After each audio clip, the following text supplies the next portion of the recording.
ভ্যাপসা গরমের এক শ্বাসরুদ্ধকর রাত। চারদিকে ঘুটঘুটে অন্ধকার। ভোলার বোরহানুদ্দিনের একটি একেবারে নির্জন গ্যাস ক্ষেত্র।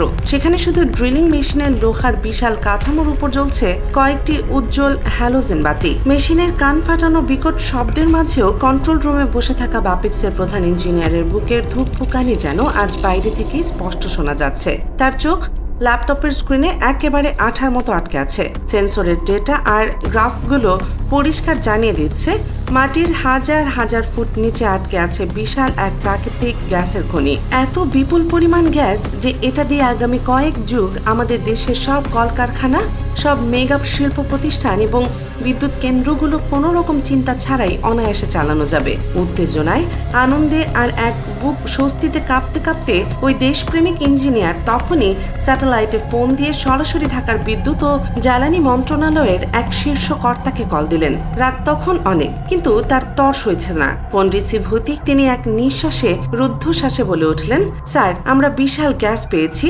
আমাদের আর কোনো চিন্তা নেই, আমাদের আর বিদেশ থেকে চড়া দামে গ্যাস কিনতে হবে না। কিন্তু একটু খেয়াল করুন দর্শক, অপর প্রান্ত থেকে কোনো খুশির খবর বা সাবাসী এলো না। কয়েক সেকেন্ডের এক পিনপতন, অদ্ভুত এবং শীতল নীরবতা। তারপর ভেসে এলো এক ভয়ঙ্কর ধমক আর কড়া নির্দেশ, ফাইলটা এক্ষুনি ধামাচাপা দাও। মেশিনের মুখ আজই বন্ধ করো। ড্রিলিং আপাতত এখানে স্থগিত থাকবে। উপর মহলের কড়া নির্দেশ আছে, আমরা বিদেশ থেকে গ্যাস আমদানি করব, দেশের মাটি থেকে গ্যাস তোলা যাবে না। মুহূর্তেই ওই ইঞ্জিনিয়ারের হাত থেকে ফোনটা খসে পড়ল। চোখের সামনে একটা দেশের এত বড় সম্ভাবনা, এত বড় একটা স্বপ্ন নিমিষেই শেষ হয়ে গেল। এই রাতটি শুধু একটি গ্যাস ক্ষেত্র আবিষ্কারের রাত ছিল না, বরং এটি ছিল আমাদের দেশের ভবিষ্যৎকে, আমাদের অর্থনীতিকে নিজ হাতে গলা টিপে হত্যা করার এক ভয়ঙ্কর রাত। দেশ নিউজ 24 এর দর্শকদের আজকের আয়োজনে স্বাগতম। আমরা আজ আপনাদের জানাবো কিভাবে আমাদের নিজেদের সম্পদ মাটির নিচে ফেলে রেখে দেশের সাধারণ মানুষের চোখের সামনে পর্দা ঝুলিয়ে দিনের পর দিন চরম বেইমানি করা হয়েছে। আমাদের সিলেট, ভোলা, হবিগঞ্জ আর বঙ্গোপসাগরের বিশাল জলরাশির নিচে প্রচুর প্রাকৃতিক যে গ্যাস লুকিয়ে আছে, সেটা শুধু আমরা না, আন্তর্জাতিক ভূতাত্ত্বিক জরিপ সংস্থাগুলো এবং বিদেশি বিশেষজ্ঞরা বারবার নিশ্চিত করেছেন।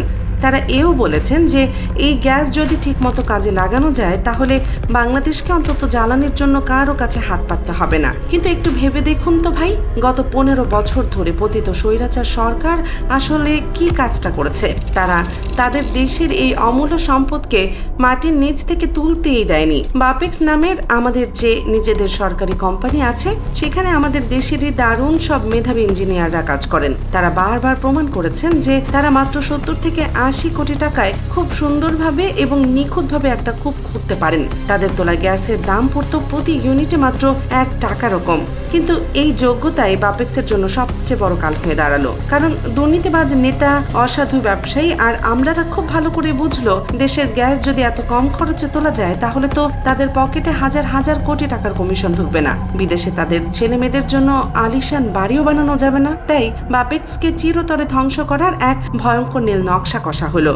নিজেদের সরকারি প্রতিষ্ঠানকে ইচ্ছাকৃতভাবে কাজ না দিয়ে তাদের মেশিনগুলো নষ্ট করে ফেলে রাখে এবং কোনো ধরনের টেন্ডার ছাড়াই বিদেশি কোম্পানিগুলোকে ডেকে এনে 200 থেকে 250 কোটি টাকায় কাজ দেয়া হলো। একটু হিসাব করুন, যে কাজ 80 কোটি টাকায় হতো, সেটা দেওয়া হলো 250 কোটি টাকায়। আর মাঝখানের এই বিশাল বাড়তি টাকা পুরোটাই চলে গেল আমলা, মন্ত্রী আর প্রভাবশালীদের পকেটে। বাপেক্সকে ইচ্ছা করে পঙ্গু করে রাখা হলো, যেন তারা কখনো মাথা তুলে দাঁড়াতে না পারে। এই যে দেশের 12টা বাজিয়ে বিশাল লুটপাট করা হলো, এর মূল হাতিয়ারটা কি ছিল জানেন? এর মূল হাতিয়ারটা ছিল বিদেশ থেকে জাহাজে করে আনা তরল গ্যাস, যাকে আমরা এলএনজি বলি। গত 1 দশকেরও বেশি সময় ধরে আমাদের দেশীয় গ্যাসের বদলে পুরো রাষ্ট্রযন্ত্রকে সম্পূর্ণভাবে এই এলএনজি আমদানির উপর নির্ভরশীল করে ফেলা হয়েছে। এর পেছনের কারণটা শুনলে আপনারা শিউরে উঠবেন। বিদেশ থেকে বড় বড় জাহাজ ভর্তি করে এলএনজি আনলে প্রতি জাহাজে হাজার হাজার ডলারের কমিশন পাওয়া যায়।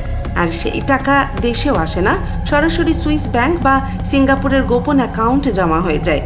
এই এলএনজি সিন্ডিকেট বা মাফিয়া এতটাই পাওয়ারফুল ছিল যে তারা পুরো রাষ্ট্রযন্ত্রকে জিম্মি করে রেখেছিল। তারা বিভিন্ন টিভিতে এসে বড় বড় লেকচার দিয়ে মানুষকে বুঝিয়েছে আমাদের দেশে নাকি কোনো গ্যাস নেই, আমাদের মাটির নিচে নাকি সব ফুরিয়ে গেছে, তাই বিদেশ থেকে চড়া দামে কেনা ছাড়া আমাদের আর কোনো উপায় নেই। কিন্তু রাশিয়া ইউক্রেন যুদ্ধের পর যখন বিশ্ববাজারে এই গ্যাসের দাম হু হু করে অনেক বেড়ে গেল, তখন আমাদের দেশের ডলারের রিজার্ভ শেষ হতে শুরু করলো, দেশের অর্থনীতি ধুঁকতে শুরু করলো। কিন্তু অবাক করার বিষয় হলো দেশের ডলার শেষ হলো এই মাফিয়াদের কমিশন খাওয়া একদিনের জন্য থামেনি। আজ যে আমরা ঘন্টার পর ঘন্টা লোডশেডিং এর কষ্ট সহ্য করছি, ব্যবসা গরমে ঘরে টিকতে পারছি না, ব্যবসা বাণিজ্য লাটে ওঠার উপক্রম হয়েছে, তার আসল কারণ কিন্তু এটাই। আমাদের দেশে বিশাল সব বিদ্যুৎ কেন্দ্র আছে, তাদের ক্যাপাসিটি আছে, কিন্তু সেগুলো চালানোর মতো গ্যাস নেই, কয়লা কেনার মতো ডলারও নেই। বিদেশ থেকে এই গ্যাস কিনতে গিয়ে দেশের কোষাগার একেবারে ফাঁকা হয়ে গেছে। আজ গাজীপুর, নারায়ণগঞ্জ আর আশুলিয়ার বিশাল বিশাল গার্মেন্টস কারখানাগুলো এই গ্যাসের অভাবে বন্ধের পথে। মালিকরা জেনারেটর চালিয়ে খরচ মেটাতে গিয়ে রীতিমতো দেউলিয়া হয়ে যাচ্ছেন। রাতের বেলায় যখন কারেন্ট থাকে না, হাত পাখা দিয়ে বাতাস করতে করতে মায়েরা যখন তাদের ঘামে ভেজা শিশুদের দিকে তাকান, তখন সেই দীর্ঘশ্বাস আর কষ্টের দায় কে নেবে? এই লোডশেডিং কোনো প্রাকৃতিক দুর্যোগ নয় ভাই, এটা ওই দুর্নীতিবাজদের তৈরি করা এক কৃত্রিম অভিশাপ। তারা তাদের পকেট ভারী করার জন্য আমাদের এই অন্ধকারে ফেলে রেখে গেছে। গত 5 আগস্ট ছাত্র জনতার রক্তক্ষয়ী এক গণ অভ্যুত্থানের মধ্য দিয়ে স্বৈরাচারের পতন হয়েছে ঠিকই, কিন্তু একবারও কি ভেবে দেখেছেন জ্বালানি খাতে সেই রুই কাতলা মাফিয়ারা কি সত্যি দেশ ছেড়ে পালিয়েছে? একদম না। তারা এখনো মন্ত্রণালয়ে, সচিবালয়ে, এসি রুমে বা আমলাতন্ত্রের ভেতরে খাপটি মেরে বসে আছে। তারা শুধু খোলস পাল্টেছে।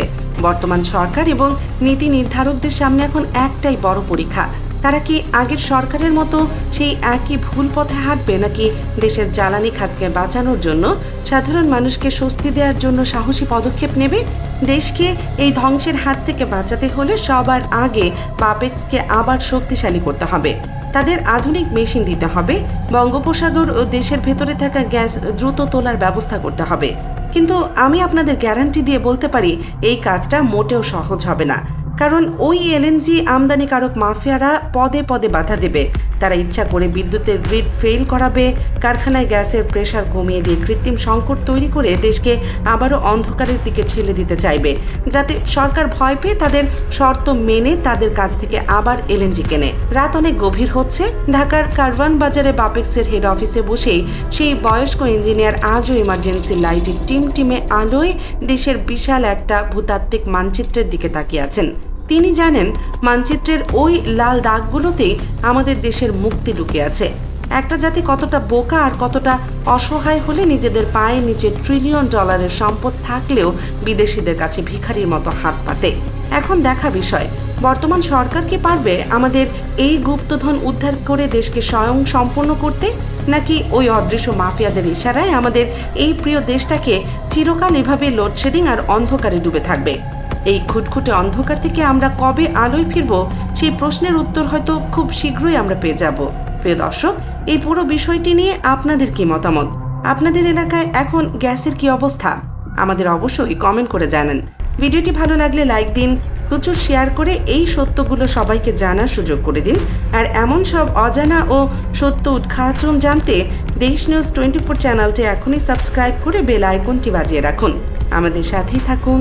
ধন্যবাদ।